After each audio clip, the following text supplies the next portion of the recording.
Psychology is focused very much on the individual. And so the unit of analysis changes as you go from field to field. And so in sociology, the unit of analysis is typically the groups or even societies. In communication research, it's often the dyad or some communication pair, the sender and the receiver in some way. But in psychology, we boil it down to the individual.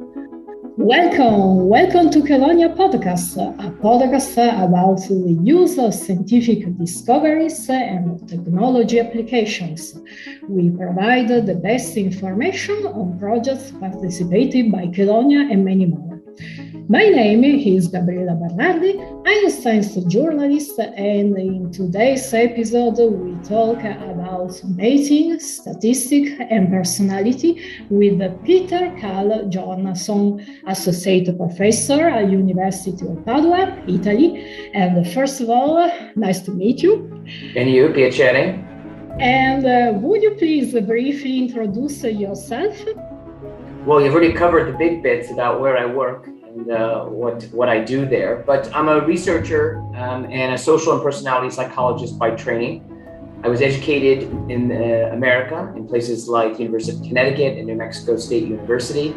And I've worked in several countries like Australia and Poland as well. So I got my PhD in 2009 in the area of mate preferences. So what is it that people want and who they're going to date. But I ventured out into other things like we'll talk about today, like maybe mate choice instead of mate preferences, as well as the dark side of personality. What are the distinctive traits of a psychological research compared to research in other fields? So lots of people struggle with this one because the sentiment is that psychology can't be a science, that you can't systematically study people, or that they confuse it with therapy, or they even confuse it with physics. Nearly every psychology student will tell you a story about, with being psychic. Nearly every psychology student will tell you some story about how someone asked them, "Oh, you study psychology. Well, can you read my mind now?" No, of course not. But the letters are similar in the words, and so people assume. Psychological sciences are like any other sciences. They're an attempt to systematically understand the origin of the human mind, but as well as the products of the human mind. So whether it's the social phenomena like things like racism, or whether it's the conditions that lead to someone having, say, a personality disorder, these are all part of the science of psychology. But in reference to how it's different from other, let's call it human sciences, like say sociology or communication sciences, psychology is focused very much on the individual. And so the unit of analysis changes as you go from field to field. And so in sociology, the unit of analysis is typically the groups or even societies. In communication research, it's often the dyad or some communication pair, the sender and the receiver in some way. But in psychology, we boil it down to the individual. So while we might study social phenomena in people in groups, what we're concerned mostly with is how individuals behave in groups or how groups affect individuals. As any science, it's heavily tied into statistics, but every field has its own, let's call them statistical traditions. And psychology has a recent past of some controversy about whether it's replicable, whether we can rely on these findings. And one of the reasons that things are harder to pin down is because that people are hard to pin down. And so people are probably the most complicated organism that we've ever discovered, of course, and therefore understanding them is extra hard. And so I had a statistics professor once, and he said that studying people seems just way too hard. It's easier to study things like peas, like the peas that you would eat or something like that. This is much simpler to understand agriculture because the level of variance from peas to peas and what makes them grow and all these things is very minimal. So there's very little tolerance around the pea. But for people, there's a huge degree of variability in our behaviors and our attitudes. What psychology is trying to do is just carve up some of that variability and say, okay, we can predict some degree of human performance, let's say in the case of IQ, personality in the case of what I research, things like psychopathy and narcissism, as well as what I'm also interested in is who do we choose to date? Who do we choose to marry? And even who do we break up with potentially? Very interesting. So, mate choice and level of education and income are the subject of your latest paper. What are you trying to determine in this study? I mean, it needs a bit of a background because back in 2016, this international company contacted me and they said, we'd like to do some research with you. We have, data from all over the world. What can we do together? And so I looked and I had done some research recently, like in 2019, 2018, about education and intelligence in mate choice, but it was experimental. And so it wasn't really about who you choose as much as it was your mate preferences. But in the case of this online dating data that we were able to get our hands on, it's genuine choice of real people, not people who were taking some survey or we were paying them or coming to a lab as a student. These were people who were out there in the world genuinely trying to find partners and making choices. So people's preferences are often what they wish they could have. But the choice is a little bit different because it's, I chose this person. It's a behavior that we rarely have access to in this area of literature. So one of the things we're trying to do is move our understanding on the fact that the role of income and education, and we're calling this competence, of course, together, that it plays not only in mate choice, but how is that, one, different around the world? And how do we account for those differences with, say, how countries differ from one another? So for instance, we examine things like rates of gender inequality across countries. We looked at things like unemployment rates, and we looked at something that's called the operational sex ratio, which is the number of men and women in a population that are of mating age. And it's an indicator of competitiveness in the mating market. And so what we're really trying to do is kind of advance the theory around how we understand the role that income and education play, and maybe a little bit self-serving as an educated guy trying to say, okay, does it do me any good to have my PhD and be successful? What was the role of statistics in this research? Yeah, it is centrally important. I mean, we're not doing qualitative analysis. My grandmother, if she watches this, I'm sorry, Grandma, but we have 1.8 million people here. And so the only thing we can do are run statistical analyses. We didn't meet these people. We can't have conversations. So what we're really focusing on here are nomothetic trends, which is the kind of average tendency. So you say, well, my friend doesn't care about someone how intelligent someone is. Okay, that's part of the normal variability that we expect. But the nomothetic approach tries to say the average tendency, the average man, the average woman. That person, it might even be a statistical contrivance. They might not even exist in reality. But we're trying to understand the average man and woman, right? So there's no actual person that is that. It is the tendencies that men and women have in these cases. So we're interested in how in kind of the correlation between competence, remember that's income and education together, how they correlate with the number of what we call the indicators of interest, which is a composite of the number of, on the site, of course, on the winks. You can like click a button and wink at a person. You can give them kind of a, like a thumbs up kind of thing. And you can also just send them the message. And so when you put all those together, you get a metric of how interested people are in you. And we correlated that with this income education composite. Then we wanted to know what's the difference between men and women here. So we then look at the differences in men and women with further analysis, and then we further go and we look at the country level differences we've already talked about, like operational sex ratio and gender inequality, to make sense of, from the 20-something countries, and I can't remember now the number, I think it was like 22, how do these country level factors change or predict the kind of country level effect? And so each country has a degree to which education matters, and that varies from country to country. And how can we account for that country level differences? Interesting. And do you feel that the online dating has changed the mating expectations? A lot. I mean, it's not a completely novel situation because people bring their native biases to these technologies, and so it's not rewriting the dating scene, but it's a bit like something called supernormal stimuli, and so it gives the appearance that there's tons of available partners that are constantly on your phone, that are constantly available. So why would you ever really give anyone a genuine chance who you meet? Because the minute they say something wrong, right? Well, I've got 10 other people. I mean, if you could survey some of your girlfriends, for example, and just ask them to go on Tinder, and in a day, those women will have so many matches in a day that they'll have to turn off their account because it's just flooded. And this has some other interesting knock-on effects.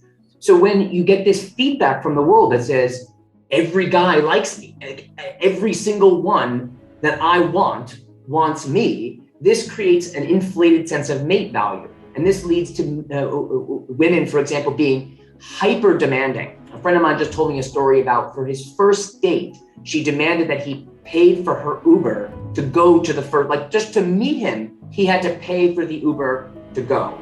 And this is just a recipe for disaster, because if we have completely blown out of proportion sense of value on the market, we don't give people very good chances because we're intolerant of their idiosyncrasies. But what it leads to is that in the long run, you end up being single because you keep rejecting people. So we've shown in our other research on deal breakers that the people who think that they have more value have more deal breakers. They reject more people because they think they can afford to do so. Indeed, some analytics from Tinder has shown that men tend to swipe for about 50% of all the profiles that they see, but women only swipe for about 3% of all the profiles they see. Of that 50% that men have swiped for, only about 1.5 swipe for them. And in the case of women, about 1.5 they match with, which means that women are getting a 50% return on the men they swipe for, but men are getting a 10%, is that 5% return, right? Still incredibly different feedback from the world. And so I think it creates this kind of competitiveness in the market, maybe even resentfulness among the men who have been excluded. And so maybe this idea of incels comes from, in part, because of this kind of inability for these men to compete, because what this data analytics also shows in Tinder is that it's only the top % of attractiveness for men and women that really get 90-something+% of all the action. So the most of us, like myself included, nothing. No, we're fighting for breadcrumbs, because if you're not, as a guy, if you're not 6 foot tall and have abs and are holding a puppy dog while you're, climbing a mountain, you're out of the game. So I think it leads to some of these problems. I think it also leads to potential unique forms of exploitation that were harder to do. So like in this case of my friend having to Uber the woman he's never met before, there's this phenomenon that we call foodie calls, which is the flip side of what's called booty calls, right? So booty calls are about sex, but foodie calls, like it sounds, are about food. And so this is typically a female approach to this Tinder kind of lifestyle, which is, I'm just going to use the guy for food. We go out, he buys dinner, because that's essentially the script that, men buy dinner for women and in hopes of continuing a relationship to get to know a woman. And then, no, I'm not interested. But in many cases, she already knew she wasn't interested in the first place. She just wanted the food. I'm not saying this didn't exist before these dating apps, but it creates greater potential to exploit other people in both financial, of course, and sexual ways, right? So by sexual exploitation, I don't mean things like rape. I mean even just things like only wanting sex from someone, right? Lying to someone about your romantic intentions, or maybe you weren't lying. Maybe you simply met the person, you had sex, and then you changed your mind. You end up having more romantic failures in these scenes because you're introduced to people that you would not normally meet. They're not really in your circle. So the benefit of the apps, because I'm all talking about negative stuff, the benefits is you're now exposed to people who you would never have been exposed to before. This is great. If you were new to a city, great. If you were in a kind of life point where you've passed university, and now that's usually where people meet their partners. And then once you get out of university, it's very hard to meet people. So they are good introduction services, but there's no guarantee that the quality of who you're introduced to will be there. And so you often have a lot of bad date experiences, and this pulls you down, drags you down, and it makes you a little bit bitter on both sides, men and women. So I think for all the possibilities of meeting new people, it comes with huge costs that just kind of pile up on your shoulders a little bit. So, very, very interesting. And Professor, why do you think this work matters? Well, the truth is, I mean, it doesn't. It doesn't really matter, right? It doesn't matter because there's bigger fish to fry, right? I'm not curing cancer here. I'm not treating depression here. What we're really doing is trying to understand a phenomena that is very important to people, right? Finding relationship partners. This is maybe the most fundamental concern in people's lives. So it's important at a personal level, but in a societal level, you're not really doing any great service for the world because we're not even helping you find a partner. We're simply describing the reality is that, that as both men and women get more education and income, they both become more appealing to the opposite sex. And the effect simply is stronger in men than it is for women, for example. So what's really important here is that it is a fairly strong refutation of constructivist / feminist models of mate choice and a much clearer stamp on evolutionary models of mate choice. So just to make it clear, the feminist models of mate choice, or the constructivist models, would predict that men and women have this kind of crossover interaction, that as women get more competent, more education, fewer men should find them appealing. That's not what we found at all. We found that both sexes benefit from more income and more competence, if you will. It's just that men benefit more from it. Indeed, what we found was even a man with his PhD still gets less interest than a woman with a high school degree. So women are already benefiting in the dating market with, and this is not even 18-year-olds we're talking. These are people who from on average about 45 years old. So this is not just teenagey college student stuff. This is full-on adults who've all had the opportunity to go to university. But the 18-year-old, the woman with just simply a high school degree is more appealing than I would be, right? So we don't know anything about these people's attractiveness. We know very little about them because of the nature of the data that we were able to get. But when all of the things are just allowed to freely vary, it seems that there's this huge premium in men for being more educated, but it still doesn't surpass the sex difference in romantic interest. That men are just more actively engaged with liking and messaging and all that type of stuff. Okay, and during your career, you travel a lot, also a student, changing many different positions and countries in the world. And how this experience influenced your work? I like to travel very much. I was very fortunate to find a job, for instance, in Sydney, and because it was in Australia, they really have to dump a lot of money on you so you can go to the rest of the world. Australia is very far away. The maps don't make it look anywhere near as far as it is.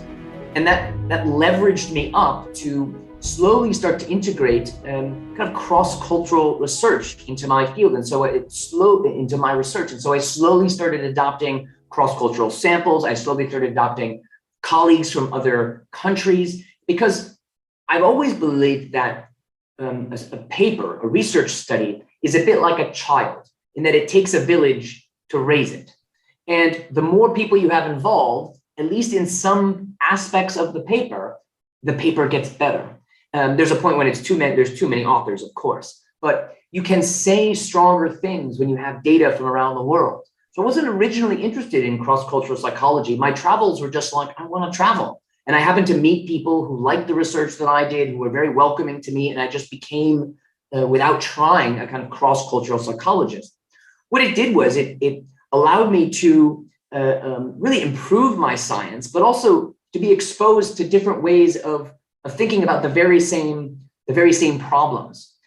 So, for example, I have colleagues in Poland who they study similar things that I study, but their angle of studying it comes from a different cultural history than mine does. And so we were able to kind of argue, so to speak, in an intellectual way about, well, what do we think is going on with narcissism? Why do we think that, for example, in some countries, narcissism is higher versus other countries? So I think it's been ultimately quite useful for my career. And I'll continue to do that as much as I can, including hopefully soon some grant money, knock on iron or metal, whatever you say in Italy, a grant that I hope to look at, not cross-cultural, but all the different regions in Italy. So I know that there's major, just even linguistically, differences in regions of Italy. And so we're hopefully going to get a grant that we can study some interesting phenomena in all the 20 regions, all the 20 states of Italy. And so this is not cross-cultural, but this is within the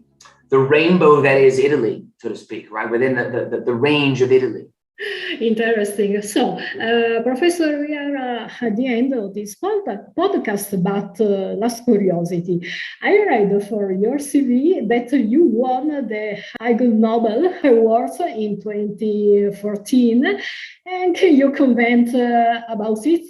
Sure. So, for those people who don't know what the Ig Nobel is, it's the serio-comic version of the Nobel Prize. There's a famous British actor, his name is Stephen Fry. He says, if you can't win a Nobel Prize, win an Ig Nobel Prize. And like the word says, Ig Nobel, it's meant to be that your study on its surface, it seems like it's funny. But then when you read it a little more, it actually has some substance that you didn't expect was actually there. So we won this award back for a paper we published in 2013. And indeed, I always tell this story to my students, and I think they cry a little bit. I actually wrote this study at a bar on a Sunday, and we got this award. But it's about what's called the dark triad traits, which is mostly what I study, which is narcissism, psychopathy, and Machiavellianism. And we simply link them to what's called chronotype. And the chronotype, most simply, is, are you a morning person or are you an evening person? When do you like to get up? When do you do your most activities? That kind of thing.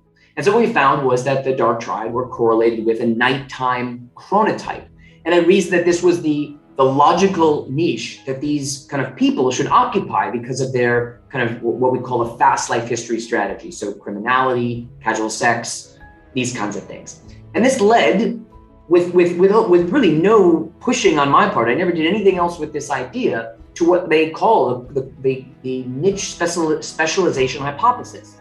And several studies in several countries have replicated this effect and extended this effect by people like in Chicago and people in Warsaw, that there is this kind of robust correlation between the dark triad, these dark personality traits, and this tendency to be oriented around a nighttime specialization. Thank you so much, Professor Jonason, for joining us today at this podcast, and thanks our listeners. If you have any questions about today's show, you can get in touch on Chelonia Twitter, and feel free to subscribe Chelonia.Swiss website and be part of the community. In the meantime, stay tuned for our next interview. Thank you again. Thank you very much. Ciao.